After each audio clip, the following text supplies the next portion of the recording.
काफ़ी सारे लिंक आ रहे हैं चेल्सी के, बहुत सारे प्लेयर से लिंक आ चुके हैं। चाहे हम सेंटर बैक्स की बात कर ले, चाहे हम फॉरवर्ड्स की बात कर ले, रफीनिया का सागा तो एक अलग ही चल रहा है।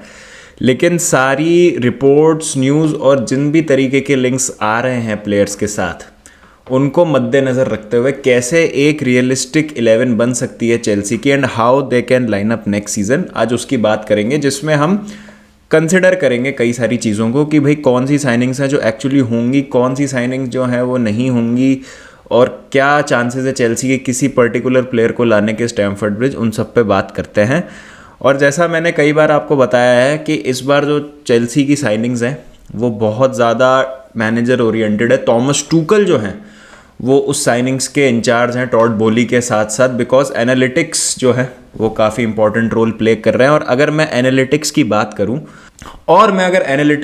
करूं तो कल और परसों 2 और 3 जुलाई को मैड अबाउट स्पोर्ट्स आपके लिए ला रहे हैं फुटबॉल एनालिटिक्स पे एक वर्कशॉप, जो कि इंडस्ट्री एक्सपर्ट्स के द्वारा कंडक्ट कराई जाएगी।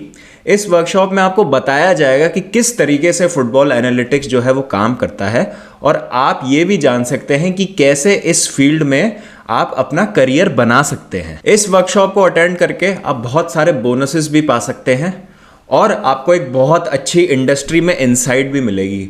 तो लिंक जो है वो डिस्क्रिप्शन में आपको मिल जाएगा, प्लीज़ जाए रजिस्टर करें।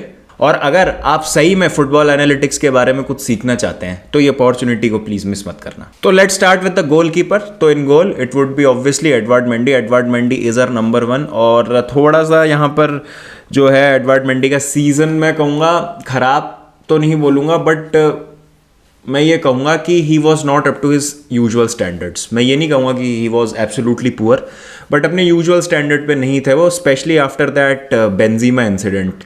शुरू में उनका फर्स्ट हाफ बहुत अच्छा था सीज़न का, चैंपियंस लीग के बाद up to the Club World Cup, जब उन्होंने अफ्रीकन कप ऑफ नेशंस भी जीता सेनेगल के साथ, वहाँ तक सारी चीज़ें सही थी। बट वो जैसे ही वो बेंजीमा इंसिडेंट हुआ, I think his confidence took a hit, और वहाँ पर जो है फिर हमको दिखने लगा कि थोड़ी सी ख़राब परफॉर्मेंसेज हुई, लेकिन बहुत ख़राब भी नहीं थे वो। आई थिंक किसी भी गोलकीपर के करियर में ऊंच नीच तो चलती है, बट ठीक है यार, कोई दिक्कत वाली बात नहीं है। He will be your number 1।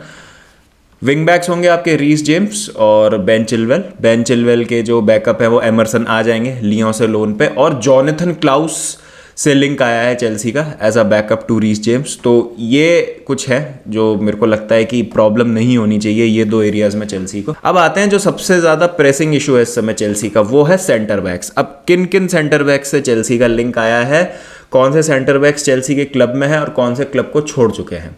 तो जो क्लब को छोड़ चुके हैं वो है क्रिस्टेंसन और रूडिगर। वो जा चुके हैं, क्रिस्टेंसन जा चुके हैं बार्सिलोना, रूडिगर जा चुके हैं रियल मैड्रिड।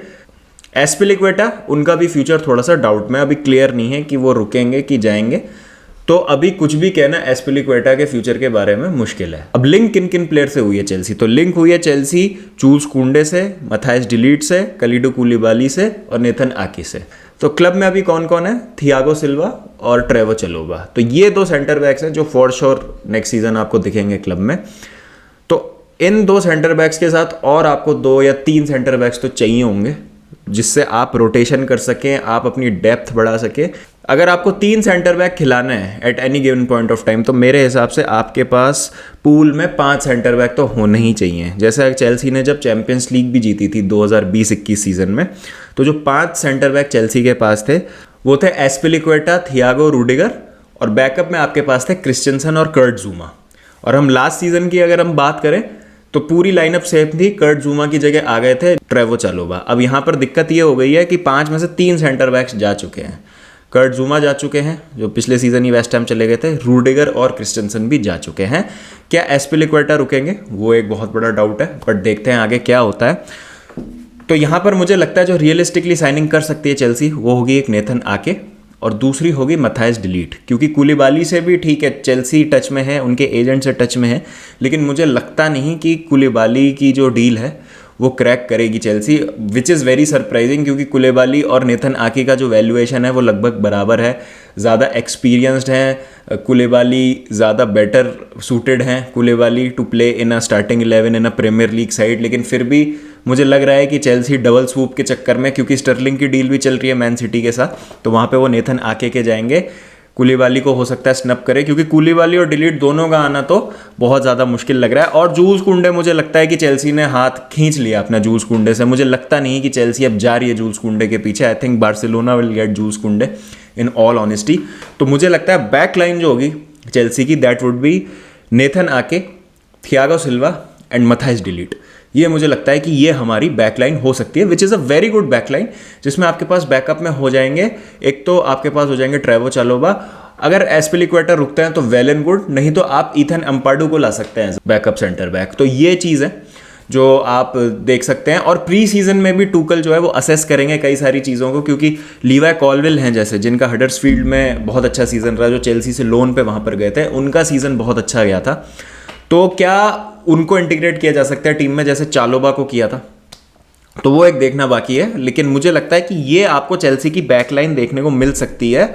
नेथन आके, थियागो सिल्वा, मथाइस डिलीट, और अगर चेल्सी कुलेबाली भी साइन कर लेती, अगर 3 सेंटर बैक चेल्सी ले आती तो उससे बढ़िया बात कुछ हो नहीं सकती। तो देखते हैं क्या होता है, but I think this would be the realistic backline जो आपको पीछे देखने को मिल रही है। मिडफील्ड में आई डोंट थिंक कि ज़्यादा कुछ हमको चेंजेस देखने को मिलेंगे, बिकॉज कॉनर गैलेगर वापस आ जाते हैं, बिली गिलमोर लोन से वापस आ जाते हैं। फॉर द बिग गेम्स, जो मेन गेम्स होंगे सीजन के, इट वुड बी कोवाचिच एंड कांटे, क्योंकि जॉर्जिनियो का भी अभी फ्यूचर जो है थोड़ा सा डाउट में है। उनके यूवेंटस से लिंक आ रहे थे, बट अभी कुछ क्लैरिटी उस पर है नहीं। वो जो रूमर्स थी, वो जो लिंक्स थे, थोड़े से अभी ठंडे पड़ गए हैं। तो जॉर्जिनियो का फ्यूचर जो है थोड़ा सा अनसर्टेन इस समय। आपके पास अब बैकअप में आते हैं रूबेन लॉफ्टस-चीक, गैलेगर, बिली गिलमोर, इस तरीके के प्लेयर्स जो हैं ये आपके पास बैकअप में रहते हैं अगर जॉर्जिनियो चले भी जाते हैं तो, which is I think we can take a punt एक सीज़न के लिए, क्योंकि गैलेगर जो है काफ़ी कुछ ऐड करते हैं चेल्सी में, और वो डीप भी खेल सकते हैं, वो फ्रंट लाइन में भी खेल सकते हैं। Mostly he is a number 8 जो कि मतलब बहुत अच्छा से स्पेस में ऑपरेट कर सकते हैं। But let's see how Tuchel uses him, how Tuchel integrates him into the team. We will see a lot of Ruben Loftus-Cheek for sure this season, कोई डाउट नहीं है उसमें। तो देखते हैं क्या होगा। But Kovacic Kante will be the go to midfield with Gallagher, Loftus-Cheek and Billy Gilmour playing as backups. अब गिलमोर का सीजन बहुत इंटरेस्टिंग होगा देखने के लिए, क्योंकि टूकल ने उनको लोन पे भेज दिया था नॉरिच, जो नॉरिच में भी उनका लोन स्पेल बहुत अच्छा नहीं रहा। तो क्या उनको चेल्सी में खेलने का मौका मिलेगा? लॉफ्टस-चीक के साथ भी सेम चीज़ थी, फुलम में उनका लोन स्पेल बहुत अच्छा नहीं था, लेकिन जब उनको मिला चांस चेल्सी में तो टूकल को उन्होंने इंप्रेस किया, और उनको जब जब मौका मिला उन्होंने ठीक ठाक परफॉर्म किया है। एक जो केस है लॉफ्टस-चीक के लिए, मैं भी उनको काफ़ी क्रिटिसाइज़ करता हूँ, बट ये उनके फेवर में एक ये चीज़ है कि उनको कभी उनकी मेन पोजीशन पे, जो उनकी खुद की पोजीशन है, उस पर खिलाया नहीं गया। कभी उनको नंबर 10 खिला दिया, 6 खिला दिया, 8 खिला दिया, विंग बैक भी खिलाया उनको एट सम टाइम्स, वो वाली बात है। तो देखते हैं क्या होता है। तो आई थिंक मिडफील्ड में मुश्किल लग रहा है मुझे कोई रिक्रूटमेंट इस समय, और अभी तक कोई सॉलिड लिंक नहीं आई। तो I think that would be the midfield. अब आते हैं फ्रंट लाइन पे। अब फ्रंट लाइन में यहाँ पर काफ़ी जूसी मामला है, क्योंकि रहीम स्टर्लिंग तो आई थिंक इज डन। तो Raheem Sterling slots into the team straightforward, कोई उसमें दो राय नहीं है। और रहीम स्टर्लिंग वर्नर वाली जगह पे आराम से खेल सकते हैं। I think he is a upgrade over Werner मेरे हिसाब से। प्रीमियर लीग प्रूवन है, और जितना उनको हेट मिलता है, जितना क्रिटिसिज्म मिलता है उनको फिनिशिंग की वजह से, आई थिंक वो थोड़ा सा कभी ओवरबोर्ड हो जाता है। बिकॉज आपको ये बात ध्यान रखनी पड़ेगी कि मैनचेस्टर सिटी की हिस्ट्री में सर्जियो अग्वेरो के बाद मोस्ट गोल स्कोर करने वाले प्लेयर जो हैं वो रहीम स्टर्लिंग ही है।